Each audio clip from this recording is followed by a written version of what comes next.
les octopotes, ici Octolady et bienvenue sur ma chaîne. Je vous l'avais dit dans la vidéo mise au point, ce mois d'octobre est un peu chargé pour moi tout simplement parce qu'il y a beaucoup de choses dont j'ai envie de vous parler et Our Flag Mean Death en fait partie. Our Flag Mean Death, qu'est-ce que c'est? C'est une série diffusée actuellement sur HBO Max créée par David Jenkins qui parle de pirates gays. Ouais, c'est un gros raccourci, mais c'est comme ça que j'appelle cette série pour raccourcir le titre. Pour faire court, l'histoire parle de Stede Bonnet, un aristocrate qui, du jour au lendemain, décide tout simplement d'abandonner sa vie de petit aristo pour devenir un pirate. Malheureusement, il y connaît pas grand chose à la piraterie, il est très maniéré, il a peur du sang et de la violence, et bref, son équipage le déteste, a tous les 2 jours envie de se mutiner, et lui, arrive pas vraiment à se faire respecter en tant que capitaine ni en tant que pirate. À côté de ça, on a Edward Teach, aka Barbe Noire, qui lui est le pirate réputé le plus sanguinaire, le plus cruel de tous les temps sur les océans, etc.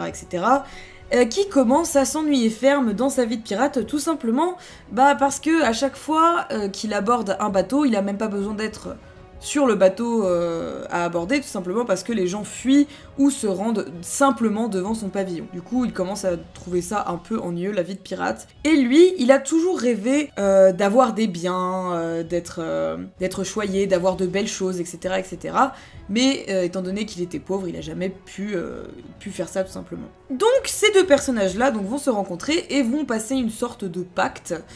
Stede va promettre à Teach de lui apprendre à vivre en bonne société, et Edward va lui promettre tout simplement de lui apprendre à devenir un pirate. Évidemment, le temps passe et les 2 hommes vont tomber amoureux l'un de l'autre, et c'est un peu tout ce qui fait l'intérêt de la série. Attention, je vais vous spoiler la fin de la saison 1 tout simplement parce qu'on va parler directement de la saison 2. À la fin de la saison 1, donc une fois qu'ils se sont tous les 2 avoués leurs sentiments, Stede prend peur et retourne vivre dans sa famille avec sa femme et ses enfants parce qu'il a eu peur de prendre le risque de partir avec Ed. Sauf qu'il se rend compte que cette vie-là ne lui convient pas du tout, sa femme ne l'aime pas, ses enfants non plus, donc il décide du jour au lendemain de se refaire passer pour mort et de retourner vivre avec Edward. Sauf que de son côté, Ed, il s'est tout simplement fait lâchement abandonner et larguer par Stede et va tout simplement péter un câble. Lui qui était devenu quelqu'un de plutôt gentil, plutôt de sympathique, cette rupture va clairement le détruire dans tous les sens du terme et il va redevenir le pirate qu'il ne voulait plus être. C'est dans ce contexte-là qu'on reprend la saison 2 d'Our Flag Mean Death.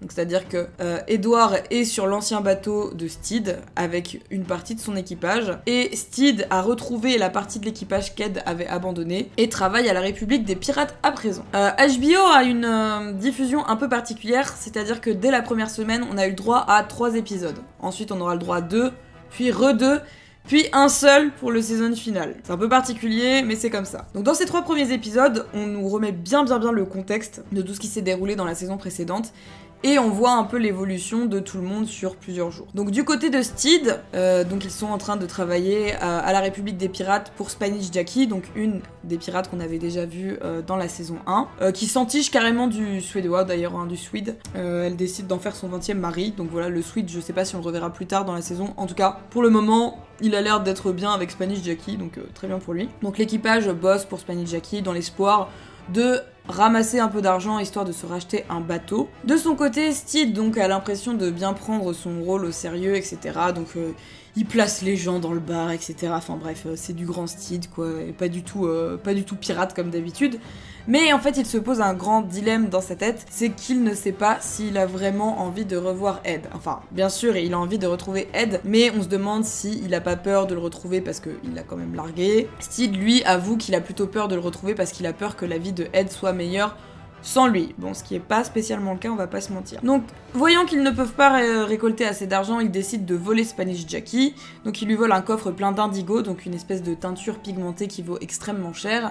Mais ils se font racheter, donc l'indigo et eux-mêmes, par Zhengji, donc qui est la reine pirate, il me semble, j'allais dire la princesse pirate, mais c'est la reine pirate. Donc il les emmène sur son bateau à elle, sur lequel on va retrouver Lucius. Lucius qu'on pensait mort, enfin...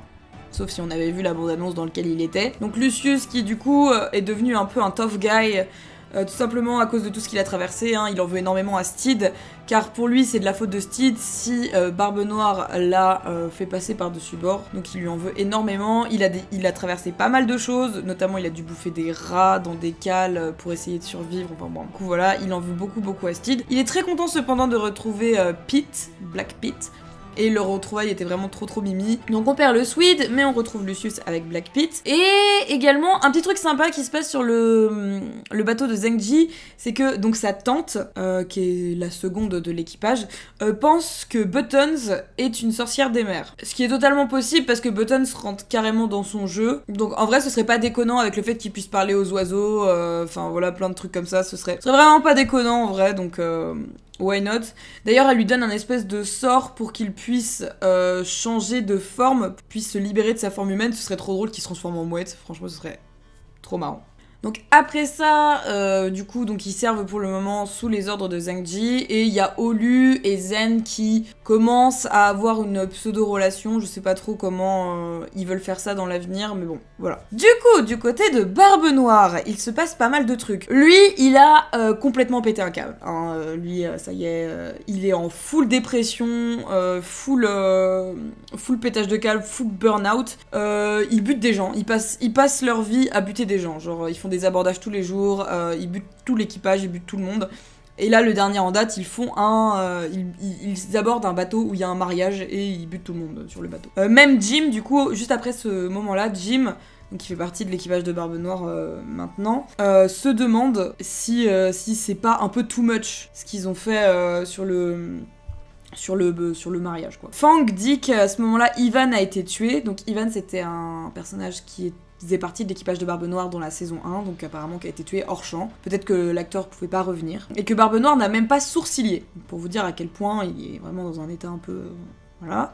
Le Frenchie, lui, il est complètement bien dans sa nouvelle vie de pirate, très bien. Et à côté de ça, on a Izzy. Izzy qui est devenu mon personnage préféré cette saison pour le moment, en tout cas dans les 3 premiers épisodes. Izzy c'est vraiment devenu mon personnage préféré. Juste après, il y a Steed, et juste après, il y a toujours Blackbeard. Donc ça fait un petit switch avec la saison 1, où mon personnage préféré c'était Blackbeard, puis Steed, puis Izzy. Là, Izzy a complètement volé la vedette à Ed, selon moi. Donc Izzy qui est le second de Barbe Noire, et qui clairement, même selon les membres de l'équipage, entretient une sorte de relation toxique avec Ed, en fait, tout simplement, parce que, bon, on avait tous plus ou moins compris dans la saison 1 que Izzy avait des sentiments pour Ed, mais que Ed n'en avait pas grand chose à foutre, et ça se confirme dans cette saison-là, même que Izzy, dès l'épisode 1, lui avoue ses sentiments, et Ed en a pas grand chose à carrer, hein. Il s'en tamponne un peu le coquillard, il s'en fout, et il punit même Izzy parce que tout simplement l'équipage ne veut pas suivre un de ses ordres, parce que l'ordre est débile, et que l'ordre vient d'Ed. Izzy finit même par dire que l'ambiance est toxique et merdique sur le navire. Ed pète encore une fois un câble, il monte sur le pont, il demande à tout le monde de parler, du coup, de dire « Ah bon, vous pensez que l'ambiance est merdique ?» en les menaçant évidemment de les buter, hein, sinon c'est pas drôle. Il finit par s'interroger lui-même en se singeant à l'époque où il était avec Steed. Izzy pète un câble, et quand il finit par prononcer le nom de Steed en disant que c'est à cause de sa relation et de ses sentiments surtout envers Steed que tout va mal, Blackbeard lui tire dans la jambe et demande au Frenchie de le buter et de devenir le nouveau second d'équipage. Voilà, une grosse ambiance, hein, sur le bateau de Blackbeard, hein, voilà. Donc évidemment, il ne le fait pas, ils essayent, donc ils cachent Izzy, ils lui coupent la jambe parce que sa jambe est en train de pourrir, Blackbeard finit par s'en rendre compte, donc voilà, il va le voir, ils se font une sorte de dernière confession où Blackbeard dit à Izzy qu'il a rêvé qu'il le butait. Izzy lui dit bah non, c'est pas comme ça que ça marche. En fait, Izzy sait très bien que Ed est complètement suicidaire et dépressif, et il lui dit ah oui, donc en fait t'es en train de me demander de faire à ta place que toi t'as pas le courage de faire. On pense qu'Izzy se suicide, mais en fait pas du tout. Enfin, du moins dans quelques scènes après, on voit bien que c'est pas le cas. Ed pète complètement un câble, il décide de prendre la barre, il emmène le bateau en plein milieu d'une tempête après la pseudo-mort d'Izzy, et en gros il dit à l'équipage qu'il va flinguer le mât, et comme ça ils vont juste crever. Il demande à 2 membres d'équipage de se battre, Et au final, Izzy arrive et finit par tirer, alors il me semble qu'il lui tire dans le bras de Ed. Et ensuite on les voit prendre un boulet et lui exploser le crâne. Parce qu'il avait pété un câble. Il y a une scène, la scène de Taika Waititi qui, durant le naufrage, elle est incroyable. Il est complètement fou, ça se voit. Vient ensuite l'épisode 3, donc là qui va rejoindre les deux, c'est pour ça que j'ai préféré faire les deux parties séparément. Donc on a le bateau de Zheng-Ji qui accoste à côté du Revenge qui était à la dérive. Steed se jette à l'eau évidemment en espérant trouver Ed et il trouve tout l'équipage en train de se repaître d'une mouette. Heureusement que Buttons était pas là parce que je pense qu'il aurait peut-être vrillé en voyant ça. Donc tout le monde va sur le bateau de Zheng et personne ne veut dire à Steed ce qui s'est passé. C'est-à-dire que Steed voit bien que tout le monde essaye d'éviter le sujet, ils se regardent, ils se jettent des regards, ils essayent de détourner la conversation à chaque fois que la question est posée. Donc il voit bien qu'il y a un truc qui se passe. Izzy essaye de lui parler et je pense que cette saison va être ma saison préférée de par cette dynamique entre Izzy et Steed.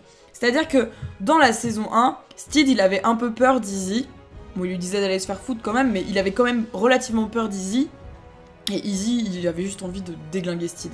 Là, leur relation, déjà... Alors, Steed, il répond à Izzy, ça c'est trop bien. Et Izzy, en fait, il sait que Steed aussi, il aime Teach. Et du coup, il y a cette espèce de truc en mode, ils ont quelque chose en commun. Même si Izzy envoie des pics à Steed, ça se voit que bon, il est quand même plus sur la retenue qu'avant. Donc c'est cool. C'est cool. J'aime beaucoup leur relation. Là, dans tout l'épisode 3, la relation Steed-Izzy, elle était trop cool. Donc Steed essaye de savoir, il essaye de savoir ce qu'il en est advenu d'Ed. Au début, on lui dit qu'il est à la retraite. Ensuite, on lui dit qu'ils l'ont abandonné sur une plage. Et la vérité finit par éclater. Ils ont bien éclaté le crâne d'Ed. Et du coup, ils finissent par trouver son corps dans les cales du bateau caché. De son côté, Ed, il est dans le purgatoire. Donc il est entre la vie et la mort. Donc il vit une espèce d'introspection avec son ancien capitaine qui était le capitaine Hornigold. Alors après, moi je connais pas trop pour le coup de l'histoire des pirates, donc je sais pas trop qui c'est. Mais voilà, donc il vit une espèce d'introspection, voilà, où il finit par comprendre qu'en fait il se déteste lui-même et que bah en fait il a pas envie de vivre. Voilà, il a pas envie de vivre. Du coup, métaphoriquement, il se jette d'une falaise. Et c'était un peu comme s'il acceptait sa mort. Sauf que Steed ne l'entend pas de cette oreille. Une fois que l'équipage de Blackbeard a été emprisonné, alors parce qu'il faut savoir que dans le code des pirates, quand tu te rends compte qu'un équipage pirate s'est mutiné contre son capitaine, un autre capitaine pirate peut se donner le droit d'exécuter l'équipage du dit capitaine mort. Donc ils sont tous emprisonnés une fois qu'ils ont trouvé le corps de Blackbeard. Mais Steed décide de libérer tout le monde et de reprendre le Revenge. Donc ils libèrent tout le monde, ils reprennent le Revenge, ils s'enfuient avec le Revenge. Et Steed donc décide d'aller parler à Blackbeard. Donc voilà, il essaie de lui parler, il dit que c'est un idiot, qu'il a réussi à se faire tuer, etc. machin. Et en fait, on a cette métaphore de cette scène lunaire de Blackbeard qui entend Steed lui parler en fait. Et donc du coup lui il s'était jeté d'une falaise, donc il était en train de couler sous l'eau. Et il entend Steed lui parler, lui dire ah Ed reviens machin et tout. Et là on a un espèce de Steed sirène. Cette scène j'étais comme ça devant en mode qu'est-ce que je regarde. C'était incroyable cette scène. On a une espèce de Steed sirène qui vient essayer de choper Blackbeard pour le ramener vers lui. Et donc l'épisode se termine sur Blackbeard qui ouvre les yeux. Donc probablement des retrouvailles pas touchantes, hein, à mon avis, des retrouvailles assez violentes dès le prochain épisode. À côté de ça, faut savoir qu'Orflag Mindes, c'est une palette de personnages vraiment incroyable. On suit certes Steed et Ed, mais on suit aussi tout un panel de membres d'équipage qui est assez incroyable. Le Frenchie, c'était un de mes petits préférés dans la saison 1. Là, il est encore assez cool. Il est assez proche de Izzy. Alors, quand je dis assez proche, c'est physiquement plutôt. Genre, il y a des petits gestes qui sont cool, mais alors vraiment, voilà, rien. J'ai beaucoup aimé sa transformation dans la saison 1, c'était complètement un personnage chill. Et là, c'était devenu un pirate sanguinaire en 2 secondes. Donc, c'était plutôt rigolo. Puis, il est redevenu chill après. Olu, je l'aime beaucoup, mais j'avoue que j'ai pas trop compris son histoire avec Zen, ce qu'ils ont voulu en faire. Voilà, j'ai pas trop compris. Ça m'intéressait pas plus que ça, pour être honnête. Buttons, il est toujours aussi incroyable. Je suis dégoûtée qu'il n'ait pas plus de temps d'écran parce que il me fait vraiment beaucoup trop rire. Trop contente de retrouver Lucius et Black Pete qui sont adorables. Et Lucius en mode tough guy, c'est vraiment trop drôle. Fang, c'est cool de le voir aussi, voilà. Et on a un personnage dont j'ai pas parlé, Ricky, qui je pense va devenir un capitaine corsaire. Donc c'était un prince mineur qui était apparemment très fan de Steed, et qui, du jour au lendemain, d'un coup, a décidé de devenir pirate comme lui. Sauf qu'en fait, il s'est fait choper par Spanish Jackie en train de voler, et il s'est fait couper le nez. Et dans les trailers, on a vu un espèce de Marines qui avait un faux nez, et je pense clairement que ce sera ce fameux Ricky. Pour le moment, je sais pas trop où la saison veut nous mener, j'avoue. Parce que, honnêtement, même si du côté de Steed, c'est ok, j'ai vraiment du mal à imaginer que Steed et Blackbeard vont pouvoir se remettre comme ça ensemble. J'ai un peu de mal avec ça pour le moment. Personnellement, c'est le personnage d'Izzy qui m'inquiète un petit peu. J'espère vraiment que ça va se régler pour lui parce que... déjà, c'est un personnage que j'apprécie énormément. Et parce que j'ai une grande peur qu'il crève dans cette saison, en fait. J'ai vraiment l'impression qu'il va crever. Et j'ai pas envie... J'ai pas envie, s'il vous plaît, je n'ai pas envie qu'il crève. Trouvez quelqu'un pour Izzy, un mec, une femme, n'importe quoi, un poisson, genre trouvez un truc parce que il a besoin, Izzy, il a vraiment besoin d'amour et de reconnaissance et c'est ouf que personne ne lui en donne parce que ce mec est incroyable. J'aime beaucoup Jim aussi, donc qui a l'air de développer une nouvelle relation avec un nouveau personnage féminin dont je n'ai pas du tout retenu le nom. Je sais plus du tout comment elle s'appelle. Qui est assez cool, mais assez anecdotique pour le moment, mais assez cool. Il y a eu des scènes plutôt sympas avec Jim depuis le début, donc la scène où, où il raconte l'histoire de Pinocchio à Fang, elle était trop drôle. La scène où il coupe la jambe de Izzy avec la fameuse Nana aussi.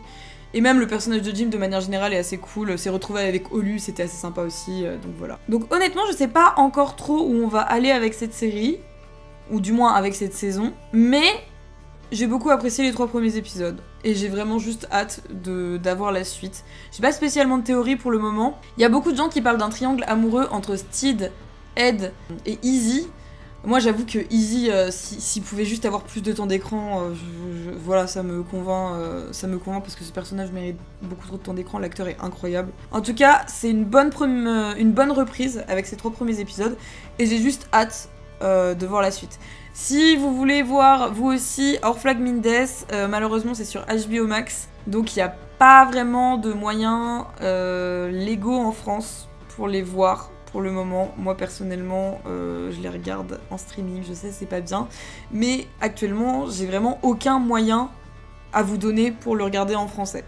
Enfin en français et en France tout court, c'est à dire qu'à part le streaming, malheureusement il n'y a pas de moyen de regarder, donc voilà, je suis désolée, je ne peux pas vous conseiller autre chose. Parce que même moi, j'ai essayé de me choper un compte HBO Max, mais en fait, tant que t'as pas de moyen de paiement américain, tu peux pas avoir accès à HBO Max. Donc voilà. En tous les cas, si vous avez beaucoup aimé Good Omen, Our Flag Mean Death, je suis sûre que ça vous plaira. Moi en tout cas, j'ai vraiment trop hâte de voir les épisodes de la semaine prochaine. Et puis je vous dis ciao. Encore merci à tous les membres de la communauté de la chaîne. La chaîne est en partie financée grâce à vous, un énorme merci. Si vous avez apprécié la vidéo, n'hésitez pas à laisser un petit pouce bleu, ça fait toujours plaisir. Et ou à vous abonner si vous aimez mon travail, c'est la meilleure gratification qu'on puisse recevoir. Merci à vous d'être toujours plus nombreux. En tout cas, on se retrouve très vite pour une prochaine vidéo. Restez à l'écoute.